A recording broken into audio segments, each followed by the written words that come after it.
అన్నదాతలకు ఆర్థికంగా మరింత చేయూతనందించేందుకు కేంద్ర ప్రభుత్వం కీలక నిర్ణయం తీసుకుంది. కిసాన్ క్రెడిట్ కార్డు ద్వారా రైతులకు అందించే రుణ పరిమితిని భారీగా పెంచింది. లోక్సభలో విజయవాడ ఎంపీ కేశినేని శివనాథ్ అడిగిన ప్రశ్నకు కేంద్ర ఆర్థిక శాఖ సహాయ మంత్రి పంకజ్ చౌదరి సమాధానమిస్తూ వివరాలను వెల్లడించారు.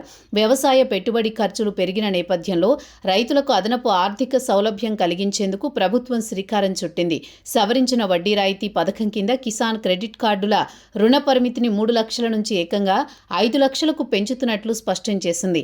ఈ నిర్ణయంతో పంట సాగు, ఇతర వ్యవసాయ అనుబంధ కార్యకలాపాలకు రైతులకు సరిపడా రుణాలు సులభంగా అందనున్నాయి. రుణాలు సకాలంలో తిరిగి చెల్లించే నిబద్ధత గల రైతులకు ప్రభుత్వం ప్రత్యేక ప్రోత్సాహకాలు అందిస్తోంది. అందులో భాగంగా గత 5 ఏళ్లలో వడ్డీ రాయితీ ప్రోత్సాహకాల కింద ఏకంగా 89,905.25 కోట్లను పంపిణీ చేసినట్లు కేంద్రం తెలిపింది. కేవలం 2025-26 ఆర్థిక సంవత్సరంలోనే 18,366.80 కోట్ల నిధులను కేటాయించి రైతులకు ఆర్థికంగా వెన్నుదన్నుగా నిలిచింది.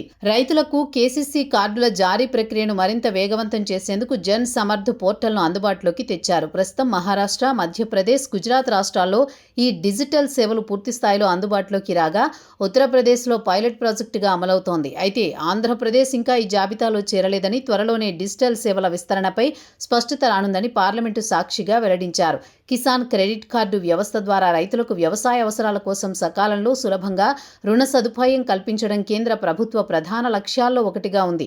సవరించిన వడ్డీ రాయితీ పథకం, సకాలంలో రుణం చెల్లించే రైతులకు ప్రోత్సాహకాలు, కిసాన్ క్రెడిట్ కార్డుల రుణ పరిమితి పెంపు వంటి చర్యలు ద్వారా రైతులపై ఆర్థిక భారం తగ్గించేందుకు ప్రభుత్వం చర్యలు తీసుకుంటోంది. రైతులకు సంబంధించిన కేసీసీ రుణాలు, జన్ సమర్థ్ పోర్టల్ ద్వారా కార్డుల జారీ, రుణ పరిమితి పెంపు వంటి కీలక అంశాలను పార్లమెంట్లో ప్రస్తావించడం ద్వారా రైతుల ఆర్థిక అవసరాలపై కేంద్ర ప్రభుత్వం దృష్టిని ఆకర్షించారు.